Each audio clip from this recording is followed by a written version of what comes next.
Hi, I'm Skinny Bacon, a comic book writer, and in my last video I talked about my genre soulpunk, and I said that in this video that I would talk about the characters and demons for my comics set in that genre. So that's exactly what I'm here to do today. I want to talk about the characters without giving too much of the story away, so most of the character descriptions will be about what they were up to before the story.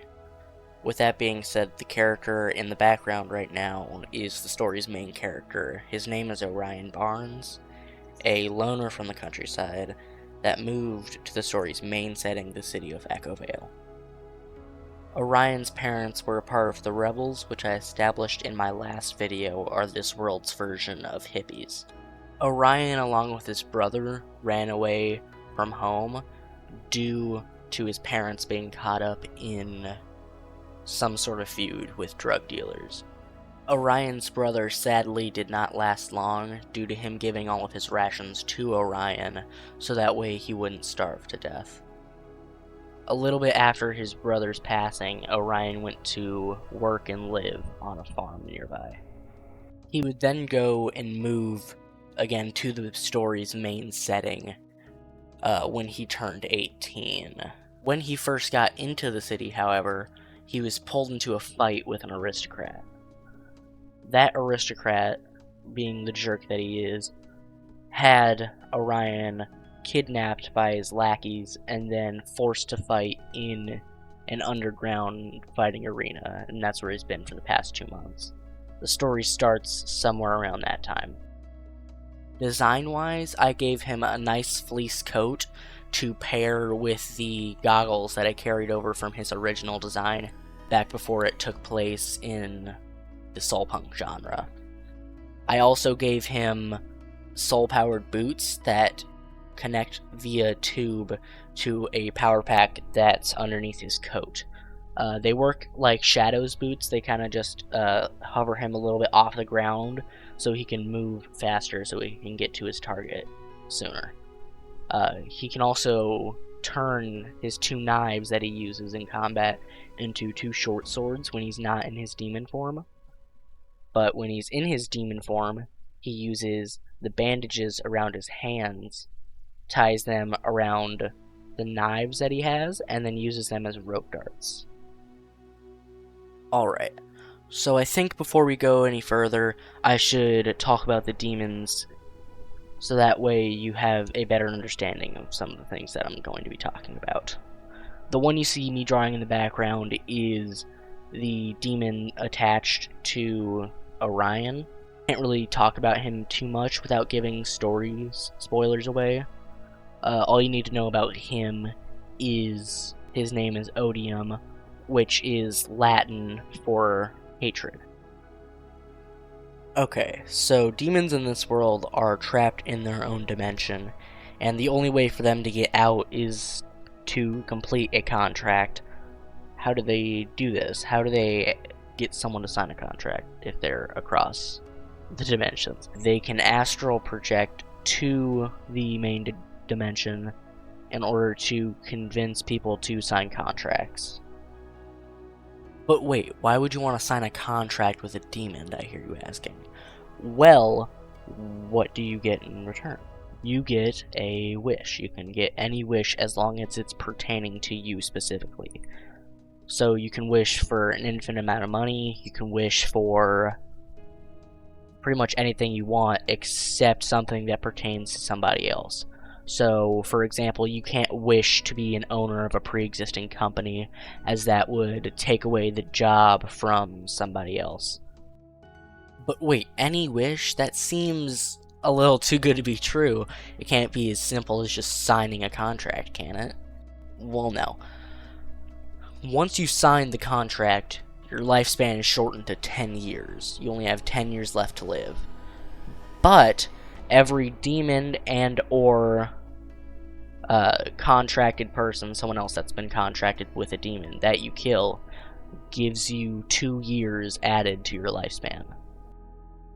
But also you don't get your wish just by signing the contract. You have to pay off a debt of sorts.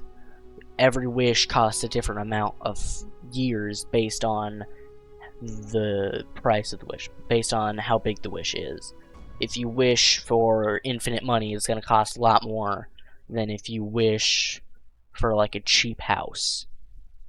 So, you want to stock up as many years as you possibly can, so that way you can then pay off your debt while also still having a decent amount of time left to live. Here's the thing also, demons want you to get your wish, because when you get your wish, then they get freed from their dimension. Once your wish is granted, a hole opens up between the dimensions that lets the demon enter your dimension, as well as power from that dimension slip out, which is what grants you your wish in the first place. So, they give you these abilities. They allow you to transform weapons into a upgraded version, like Orion with his knives that turn into short swords, and they also allow you to transform into a demon form. However, every minute that you spend in that demon form takes 1 year off your life, so you have to use that very sparingly. Like I said before, a demon wants you to get your wish, but there's also another way that they can escape. If you die while being contracted, the contract is null and void because they failed their service of keeping you alive until you get your wish. However, if you end up killing yourself, or the way you died is due to your own stupidity or something like that, then they did their job of protecting you from outside forces, and in turn do get to leave their dimension. There are 7 types of demons, as you could probably guess, based on the 7 deadly sins. The first is pride.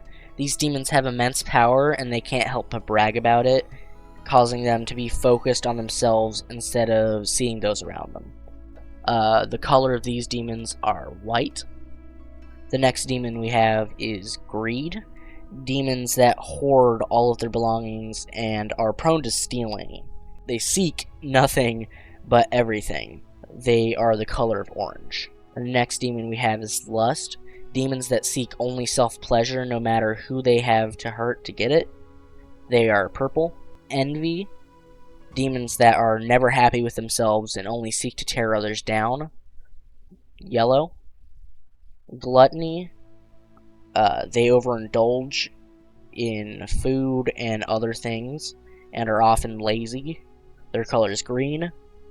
Wrath, which seek nothing but violence, often sleeping long hours to have more energy to continue fighting. They're red, and then the last one is sloth. Demons that do nothing but sleep, often covering themselves in a protective shell. They are blue. Okay, now that we know how the demons work, I can explain the rest of the characters. Like this guy.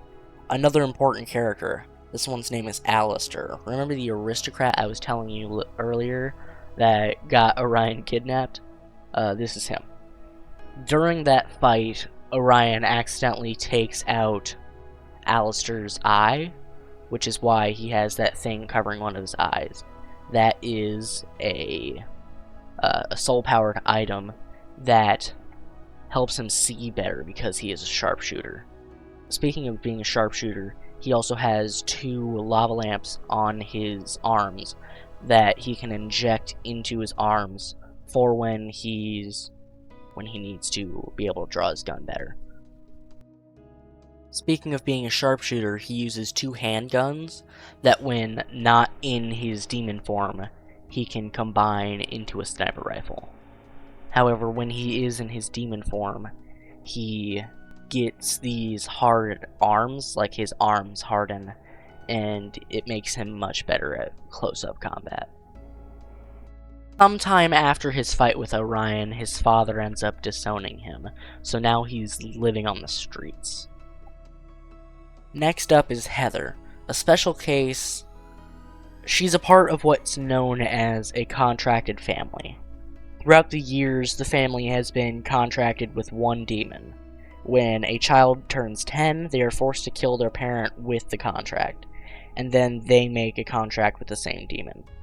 Heather ran away when she was 12, not wanting to be a killing machine, which is when she ran into our last character, which I'll talk about in a minute. When not in her demon form, Heather has this yellow pendant that she can transform into a shield. However, when she is in her demon form, her horns protrude from her wrists, kind of like Wolverine's claws. This is supposed to represent how she would rather live, defending, versus how her family kind of pushed her towards something else. Because when she's in her demon form, her horns are primarily used as weapons. Lastly, we have Isolde. She was a servant for most of her life. Her parents were butlers for a very rich family, and she was mistreated by that family as well as her own. Her parents would take their anger out on her due to how they were being treated by that family.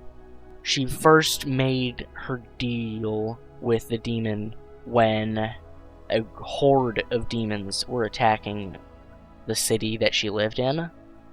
For the first time, she felt powerful when she was in that demon form. And so, when she finally got enough years to pay for a wish, she made the choice to stay in her demon form forever with none of the consequences, even though it would mean losing her eyesight. Well, those are my characters. If you haven't already subscribed, it'd mean a lot to me. You can find links to my Discord and Twitch on my YouTube channel, and let me know what you'd like to see in the next video down in the comments below. Thank you for watching.